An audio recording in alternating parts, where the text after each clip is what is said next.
سعید الواز شریف میں بہت کمال طریقے سے بیان کیا گیا ہے آقا علیہ السلام کے منہ مبارک کے بارے میں۔ تو اس ضمن میں کہ منہ مبارک کی کیا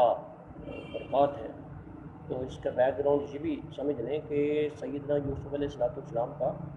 اگر قمیض سیدنا یعقوب علیہ السلام کے چہرے پہ لگے تو بینائی واپس آ جائے، اور پہ لگے تو بینائی واپس آ جائے۔ تو اس طرح تابوت سکینہ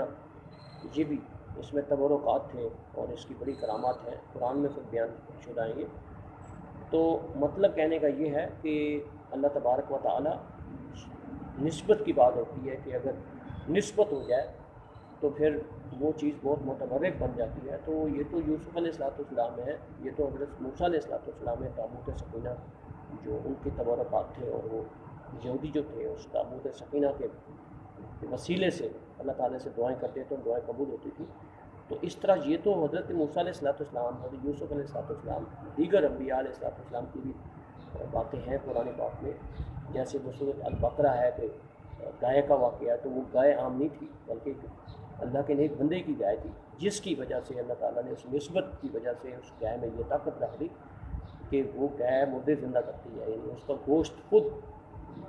ذبح شدہ گائے ہے، اور اس کا گوشت اگر مردے کے ساتھ رکھا جائے تو مردہ اٹھ رہتا ہے اور اس میں زندگی واپس آ جاتی ہے۔ تو یہ بات ہے نسبت کی۔ اگر کتا ہو وہی ہوتا ہے، اگر اصحاب کہف کا کتا ہو تو وہ جنتی ہو جاتا ہے، اس کو نسبت ہے اولیاء سے۔ تو اس طرح یہ تو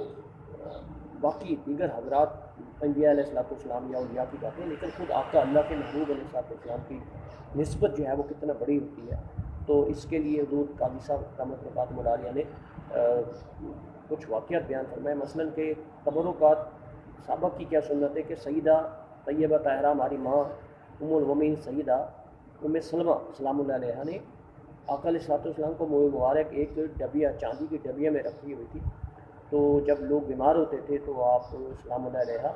اس ڈبیا کو پانی میں گھماتی تھی، اور اس پانی کے پینے سے جس میں کہ ڈبیا کو ڈالا گیا تھا اور اس ڈبیا میں آقا علیہ السلام کو منہ مبارک ہے، تو اس کی برکت سے وہ مریض جو ہے شفا یاب ہوتا تھا۔ اور اس طرح سیدنا خالد بن ولید رضی اللہ تعالیٰ عنہ جو کہ صحابی رسول ہیں، بہت کمال کے جرنیل ہیں وہ، تو بڑی جنگوں میں آپ نے حصہ لیا۔ تو ایک دفعہ آپ کی سوجہ حیات نے دیکھا کہ وہ ٹوپی گھر میں رہ گئی ہے، اور باقی جو ہے وہ بہت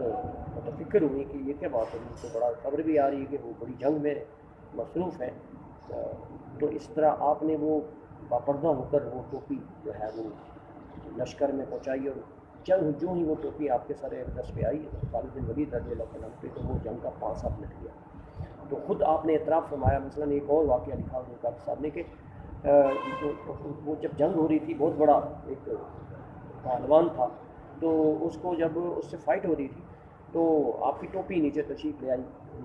زمین پر، تو آپ نے بجائے اس کے کہ ادھر کنسنٹریٹ کرتے لڑائی میں، آپ نے اس ٹوپی کو اٹھا کر سر پہ رکھنے کو کنسنٹریٹ کیا، اور جو ہی وہ ٹوپی آئی تو آپ ماشاءاللہ جنگ میں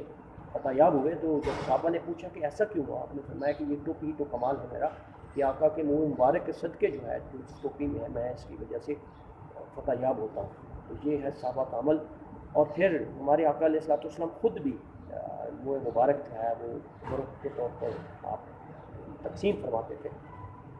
آپ نے درخت پہ بھی ان کو نکھارا، پھیلایا، تو اس کو سب صحابہ نے چن لیا،